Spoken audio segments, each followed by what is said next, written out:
Students अस्सलामु अलैकुम। Second year biology के लेक्चर में आपको वेलकम करते हैं। डियर स्टूडेंट, जैसा कि आप जानते हैं लास्ट लेक्चर में हम लोगों ने चैप्टर नंबर 17 के थ्योरेटिकल टॉपिक्स कंप्लीट कर लिए थे। आज के लेक्चर में हम चैप्टर नंबर 17 की एक्सरसाइज सॉल्व करेंगे।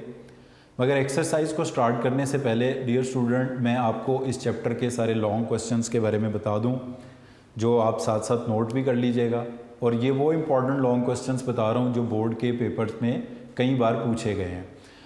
आप लोग कोशिश किया करें कि चैप्टर को हर चीज़ को थॉरोली पढ़ें, मगर जो इम्पॉर्टेंट चीज़ बताई जाए उसको ज़्यादा अच्छी तरह कर लें, उसको ज़्यादा साउंडली रिवाइज कर लें। तो सबसे पहले नंबर पर जो मैं आपको बताने जा रहा हूँ वो है इस चैप्टर में जो हमारे पास लॉन्ग क्वेश्चंस बनते हैं। डियर स्टूडेंट, अगर हम स्टार्ट में देखें तो हमारे पास प्लांट हार्मोन्स का टॉपिक है जो कि लॉन्ग क्वेश्चंस के लिए इम्पॉर्टेंट है। पहला जो हम डिस्कस करने जा रहे हैं वो है प्लांट हार्मोन्स। अब डियर स्टूडेंट्स, आप जानते हैं कि प्लांट हार्मोन जो हमारी बुक में डिस्कस किए गए हैं वो 5 हैं। सारे लॉन्ग क्वेश्चन के लिए इम्पॉर्टेंट नहीं हैं, जो लॉन्ग क्वेश्चन के लिए ज़्यादा इम्पॉर्टेंट हैं वो 2 ही हैं, ऑक्सिन एंड जिबरलिंस। तो डियर स्टूडेंट, वैसे कोई और भी प्लांट हार्मोन पूछा जा सकता है, बट कम से कम ये वाले 2 जो हैं वो आप इसमें से ज़रूर अच्छी तरह कर लें। उसके बाद नेक्स्ट टॉपिक जो लॉन्ग क्वेश्चन के लिए इम्पॉर्टेंट है डियर स्टूडेंट वो है न्यूरॉन्स का, न्यूरॉन्स एंड देयर टाइप्स का। और इसमें हम न्यूरॉन्स के बारे में लिखेंगे, उसमें डायग्राम्स हैं, सेंसरी मोटर न्यूरॉन्स वगैरह ये सारे। तो न्यूरॉन्स का टॉपिक लॉन्ग क्वेश्चन के लिए इम्पॉर्टेंट है। उसके बाद तीसरे नंबर पर जो इम्पॉर्टेंट लॉन्ग क्वेश्चन का टॉपिक है वो है नर्व इम्पल्स, नर्व इम्पल्स का। अब नर्व इम्पल्स में डियर स्टूडेंट 2 अलग-अलग चीज़ें हैं, दोनों के बारे में मैं बता देता हूँ आपको। एक है रेस्टिंग मेम्ब्रेन पोटेंशियल और दूसरा है इनिशिएशन ऑफ इम्पल्स। तो डियर स्टूडेंट, आपने ये देख लेना है, जो चीज़ आपसे पूछी जाए आपने उसी को एक्सप्लेन करना है। लाइक क्वेश्चन आता है define nerve impulse and explain the factors which maintain resting membrane potential. तो आपको सिर्फ नर्व इम्पल्स को डिफाइन करके, जो बेसिक टर्म्स हैं उनको डिफाइन करके उन फैक्टर्स को लिखना है जो रेस्टिंग मेम्ब्रेन पोटेंशियल को मेंटेन करते हैं, जिसमें सोडियम पोटाशियम पंप और ऑर्गेनिक नेगेटिवली ऑर्गेनिक मटेरियल्स और लीकेज ऑफ पोटाशियम आयन वगैरह। और अगर ये कहा जाता है कि define nerve impulse and explain how nerve impulse is initiated या explain the phases of initiation of nerve impulse, तो फिर आपने रेस्टिंग वाला पार्ट नहीं लिखना, फिर आपने initiation of nerve impulse threshold से स्टार्ट करना है, उसमें सोडियम गेट पोटाशियम गेट, और वो जो ग्राफ आएगा जिसमें पोलराइजेशन डीपोलराइजेशन एएमपी रीपोलराइजेशन का जिक्र है वो वाला हिसाब आप इसमें लिखेंगे। तो इसको हमने लिख इसी में दिया, मगर 2 अलग टॉपिक्स हैं इसमें, जो आए आपने वो वाला इसमें एक्सप्लेन करना है। क्वेश्चन नंबर 4 इसमें जो इम्पोर्टेंट बनता है वो है साइनैप्स का। साइनैप्स का स्ट्रक्चर है, अब इसमें भी डायग्राम है, उसको आप अच्छी तरह लिखेंगे। उसके बाद नेक्स्ट लॉन्ग क्वेश्चन का जो इम्पोर्टेंट टॉपिक है वो है ह्यूमन ब्रेन। ह्यूमन ब्रेन के पार्ट्स, उनके सब पार्ट्स, उनके फंक्शंस, उनकी डायग्राम, ये सारा अच्छी तरह इसमें से आपने करना है। इसके बाद फिर लॉन्ग 6 नंबर पर जो सवाल बनता है वो बनता है पीएनएस का, पेरिफेरल नर्वस सिस्टम का। अब इसमें आप पेरिफेरल नर्वस सिस्टम से शुरू करोगे, nerves, ganglia, autonomic nervous system, somatic nervous system, sympathetic, parasympathetic, ये सारी चीज़ें पीएनएस में आएंगी। 7वें नंबर पर जो लॉन्ग क्वेश्चन बनता है, जिसके चांसेस थोड़े कम हैं मगर फिर भी उसको आपको कर लेना चाहिए, ज़्यादा इम्पॉर्टेंट ये शॉर्ट क्वेश्चन के लिए है, वो है डिसऑर्डर्स ऑफ नर्वस सिस्टम। तो डियर स्टूडेंट, ये हमारे चैप्टर का फर्स्ट हाफ जो है ना वो यहाँ पूरा होता है। इसके लॉन्ग क्वेश्चन यही बनते हैं, प्लांट हार्मोन्स, उसमें ख़ास तौर पर ऑक्सिन जिबरलिन, न्यूरॉन उनकी टाइप्स, नर्व इम्पल्स में 2 अलग चीज़ें हैं, रेस्टिंग मेम्ब्रेन पोटेंशियल और मतलब जिसमें आंसर होगा और इनिशिएशन ऑफ नर्व इम्पल्स में और चीज़ें हैं। साइनैप्स बहुत इंपॉर्टेंट टॉपिक है, ह्यूमन ब्रेन का, पेरिफेरल नर्वस सिस्टम का और डिसऑर्डर्स ऑफ नर्वस सिस्टम। इसके बाद डियर स्टूडेंट जो चैप्टर का सेकेंड हाफ है इसकी तरफ आते हैं। इसके लॉन्ग क्वेश्चंस में जो केमिकल कोऑर्डिनेशन के हवाले से हैं,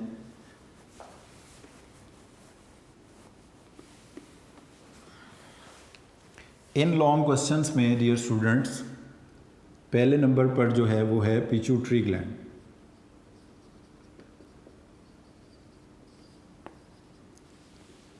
पिट्यूटरी ग्लैंड, अब इसमें पिट्यूटरी ग्लैंड का टॉपिक एक लंबा टॉपिक है, ख़ास तौर पर इसके इंटीरियर लोब के हार्मोन्स जो हैं वो उनके पूछे जाने का ज़्यादा चांस है। वैसे आप सारे ही करें और स्पेसिफिकली मैं लिख देता हूँ एंटीरियर लोब। वैसे सारे भी पूछे जाएं तो आपको फिर भी आंसर सारे लिखने ही पड़ेंगे, आप बेशक थोड़ा मुख्तसर कर दें मगर लिखने पड़ेंगे। उसके बाद बहुत ही इम्पॉर्टेंट ये वाला टॉपिक है नेक्स्ट, थायराइड ग्लैंड, जिसमें थायरॉक्सिन, कैल्सिटोनिन और थायरॉक्सिन के वो 3 डिसऑर्डर हैं, ग्रेविस डिजीज़ और सीरिटिनिज्म, मिक्सोइडीमा जिसको गोइटर भी कहते हैं, कैल्सिटोनिन भी साथ ही आ जाएगा। उसके बाद नेक्स्ट आता है पेंक्रियाज। पेंक्रियाज को आइलेट्स ऑफ लैंगर हांस भी कहा जाता है, तो इस नाम से भी ये आ सकता है लॉन्ग क्वेश्चन। फिर इसके बाद तीसरा है एड्रीनल ग्लैंड। डियर स्टूडेंट इनमें से ये वाले जो 3 टॉपिक्स लिखे हैं अभी हमने, थायराइड, पेंक्रियाज, एड्रीनल ग्लैंड, ये तो बहुत ही इम्पॉर्टेंट है ना, इनके एग्ज़ाम में आने के चांस बहुत ज़्यादा होते हैं।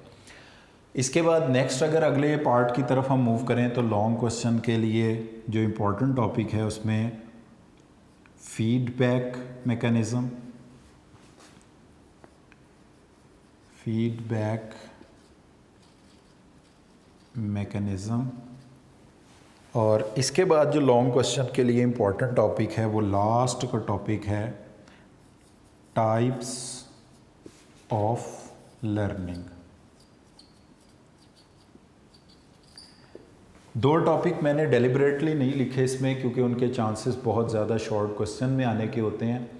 Differences and similarities between nervous and chemical coordination और differences between instinct and learning behaviour. तो आप अपने तौर पर कोशिश करके उनको प्रिपेयर कर लें, मगर वो ज़्यादा इंपॉर्टेंट शॉर्ट क्वेश्चन के लिए। तो डियर स्टूडेंट ये हमारे चैप्टर नंबर 17 के सेकंड हाफ के इंपॉर्टेंट लॉन्ग क्वेश्चंस मैंने आपको बताए हैं। Pituitary gland, thyroid gland, pancreas, adrenal gland, feedback mechanism और टाइप्स ऑफ लर्निंग। तो डियर स्टूडेंट इस चैप्टर के इंपॉर्टेंट लॉन्ग क्वेश्चंस के बाद नेक्स्ट अब हम इसकी एक्सरसाइज सॉल्व करते हैं सीक्वेंस से। आप लोग अपनी बुक्स निकाल कर एक्सरसाइज अपने सामने रखें ताकि आपको साथ साथ पता चलता जाए कि हम कौन से क्वेश्चंस कर रहे हैं। सबसे पहले नंबर पर जो क्वेश्चन एक्सरसाइज में डिस्कस किया गया है वो है फिल इन द ब्लैंक्स का। तो dear students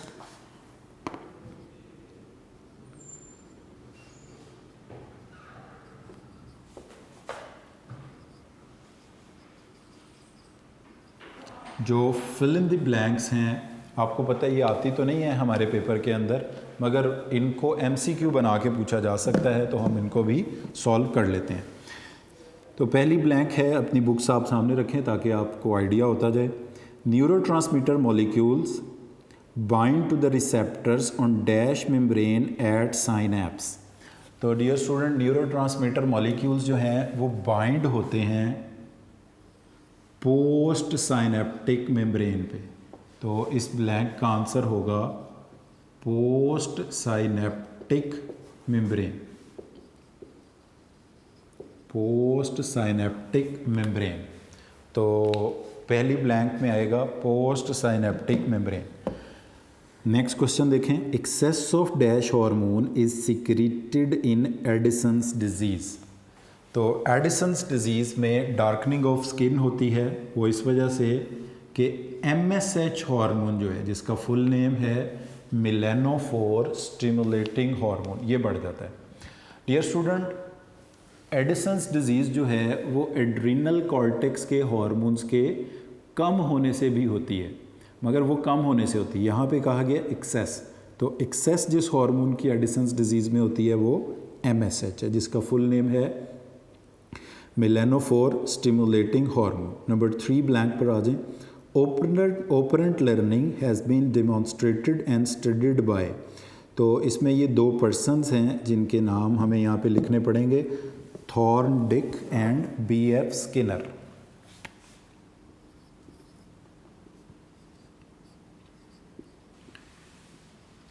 थॉर्नडिक and BF Skinner.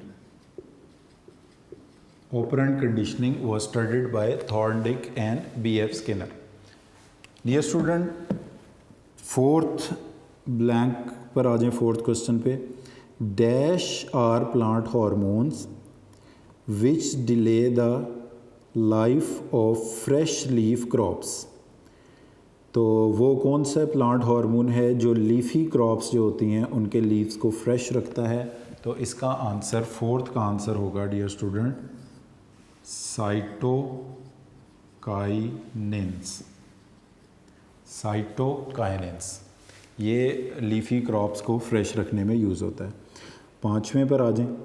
All membranes of neurons have very active dash and dash pump, तो 5वें में जो न्यूरॉन की मेम्ब्रेन्स हैं उसमें जो एक्टिव पंप्स हैं वो होते हैं सोडियम एंड पोटाशियम पंप। तो डियर स्टूडेंट एक बार हम फिर सारे आंसर्स देख लेते हैं। Fill in the blank. Number 1 में लिखा जाएगा पोस्ट साइनेप्टिक मेम्ब्रेन, 2 में लिखा जाएगा मेलानोफोर स्टिमुलेटिंग हार्मोन, 3 में लिखा जाएगा थॉर्नडिक एंड BF स्किनर, 4th में लिखा जाएगा साइटोकाइनेंस और 5th में लिखा जाएगा सोडियम एंड पोटेशियम पंप। इसके बाद डियर स्टूडेंट नेक्स्ट जो क्वेश्चन हम डिस्कस करने जा रहे हैं वो है क्वेश्चन नंबर 2 एक्सरसाइज का, और एक्सरसाइज का जो क्वेश्चन नंबर 2 है it is about true and false. जो फॉल्स स्टेटमेंट होगी उसको ठीक भी करेंगे इसमें ताकि हमें उसकी रीज़न पता चल जाए। तो ट्रू एंड फॉल्स,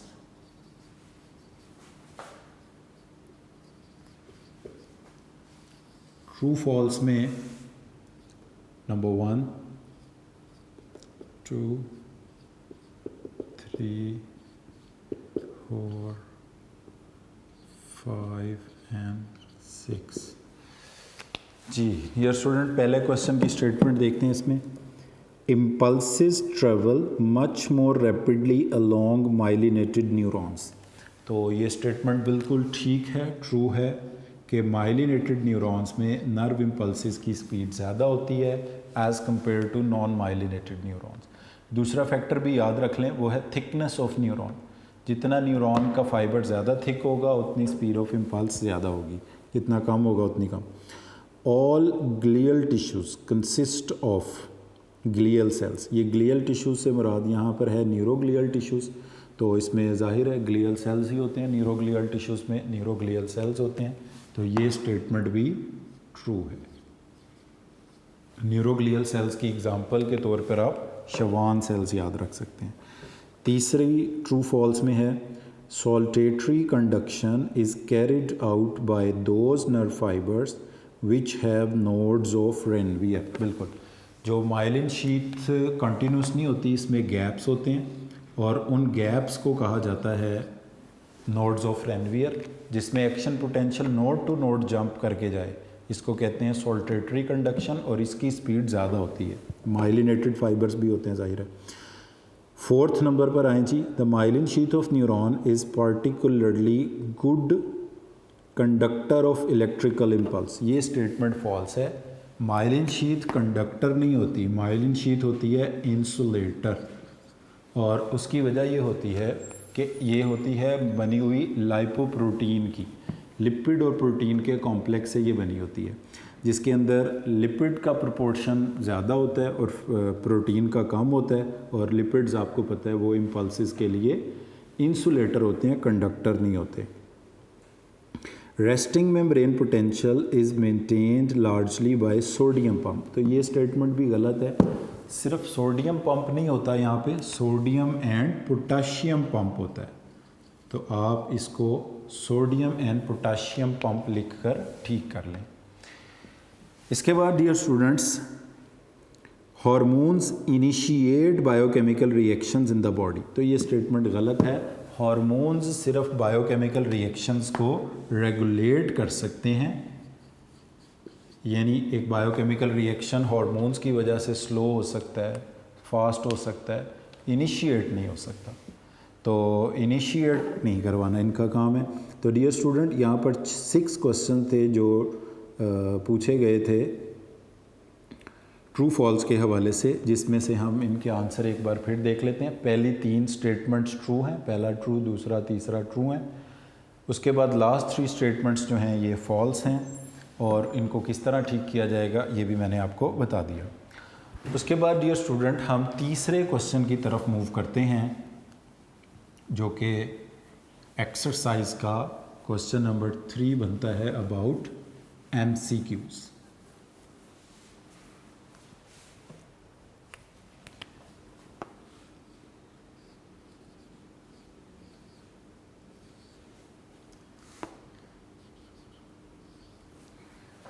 इसकी क्वेश्चन की स्टेटमेंट्स पढ़ते हैं, साथ साथ आंसर भी लिखेंगे इसके। पहला है जी, the neurons net of Hydra lacks. A option है neurons, connections, dendroids, direction of nerve impulse. तो डियर स्टूडेंट्स, आपको पता है कि हाइड्रा में diffused type of nervous system पाया जाता है, और diffuse type of nervous system में कोई डायरेक्शन ऑफ नर्व इम्पल्स नहीं होती। न्यूरॉन्स तो पाए जाते हैं, न्यूरॉन्स के कनेक्शंस भी पाए जाते हैं, और तो डायरेक्शन ऑफ नर्व इम्पल्स इसमें नहीं होती। तो इसका आंसर बनेगा D option, that is direction of nerve impulse. उसके बाद सेकंड पढ़ते हैं, a nerve is a collection of neuron, concentration of dendroids and axons, bundle of axons and or dendroids of neuron, bundle of axons or dendroids bounded by connective tissue। तो बिल्कुल nerve की यही definition है, D option, bundle of axons और dendroids bounded by connective tissues, जो कि mostly ये myelin sheath वगैरह इंसुलेशन होते हैं।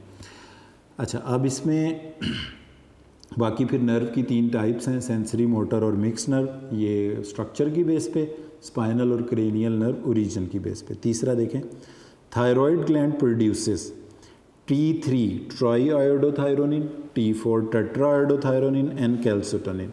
तो आंसर तो यही होगा, बाकी ऑप्शंस में भी यही नाम लिखे हुए हैं।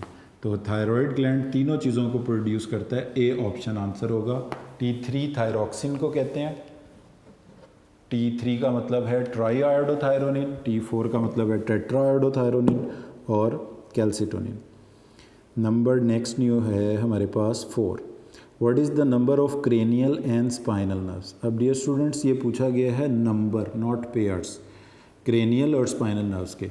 तो क्रेनियल नर्व्स के तो 12 पेयर्स होते हैं, टोटल 24 बनेगी, और स्पाइनल नर्व्स के 31 पेयर्स होते हैं, टोटल 62 बनेगी। तो आंसर होगा बी ऑप्शन, 4th क्वेश्चन का आंसर होगा B option, that is 24 and 62। 5वां MCQ है, the one which is not related to the others, cretinism, exophthalmic goitre, myxoedema, diabetes mellitus. तो 5वें का डियर स्टूडेंट आंसर होगा डी ऑप्शन, डायबिटीज़ मेलाइटस। और वजह उसकी हम देख लेते हैं। इसकी वजह यह है कि सिरिटिनिज्म कहते हैं कंजेनिटल डेफिशिएंसी ऑफ थायरॉक्सिन को। पैदाइशी तौर पर अगर किसी बच्चे में थायरॉक्सिन हार्मोन की कमी हो तो इस डिज़ीज़ को कहते हैं सिरिटिनिज्म। तो ये थायराइड ग्लैंड का प्रॉब्लम है। एक्सोफ्थेल्मिक गोइटर, गोइटर तो एनलार्जमेंट ऑफ नेक को बोलते हैं, बहरहाल इसमें एक्सोफ्थेल्मिक जो गोइटर है, इसमें एक्सोफ्थेल्मस का मतलब होता है पॉइंटेड आई बॉल्स, जो कि एक्सेस ऑफ थायरॉक्सिन की वजह से हो सकता है। मिक्सोएडिमा भी ये गोइटर में ही होता है, जिसकी वजह से हाथ पांव फूल जाते हैं। Puffiness of hand and feet, हाथ पांव में सूजन आ जाती है, फूल जाते हैं। और ये बेसिकली एक डिसऑर्डर है जो फर्स्ट ईयर के चैप्टर 14 में आपने पढ़ा था, उसकी वजह से होता है edema, excess of fluids in the tissues. इस तरह आप हाथ को पाँव को दबाएं तो उसमें गड़ा बन जाता है, थोड़ी देर में वो सबसाइड हो जाता है। इसका मतलब होता है कि एक्स्ट्रा सेलुलर टिश्यूज़ के अंदर फ्लूइड ज़्यादा है। और डायबिटीज़ में लाइटस, ये इंसुलिन की कमी की वजह से होता है, ये पेंक्रियाज का प्रॉब्लम है। तो डायबिटीज़ में लाइटस बाकी तीनों से रिलेटेड नहीं है, बाकी तीनों थायराइड ग्लैंड के प्रॉब्लम है। एक बार इसकी आंसर्स की चेक कर लें आप। MCQ नंबर 1 का आंसर है डी ऑप्शन, 2 का आंसर भी है डी ऑप्शन डेल्टा, 3 का आंसर है ए ऑप्शन अल्फ़ा, 4 का आंसर है बी ऑप्शन बीटा, 5 का आंसर है डी ऑप्शन डेल्टा। इसके बाद डियर स्टूडेंट, जो एक्सरसाइज में नेक्स्ट पॉइंट डिस्कस किया गया है वो है शॉर्ट क्वेश्चंस।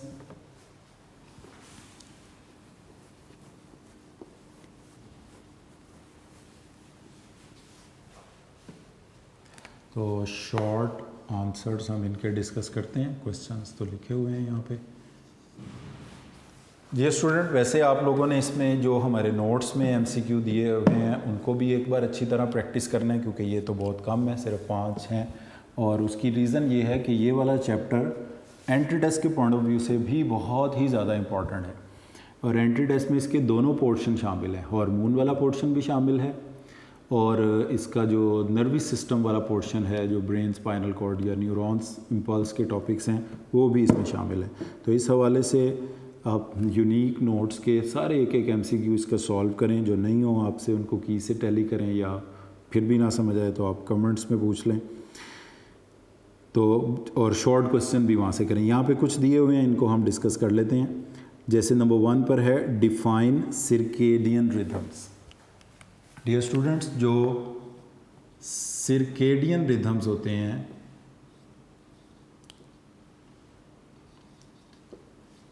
सिर का मतलब होता है अबाउट और डियंस का मतलब होता है डे। तो those rhythms which appear about a day, जो एक दिन के इंटरवल पर अपीयर होते हैं, जो 24 घंटे के इंटरवल पर अपीयर होते हैं, 24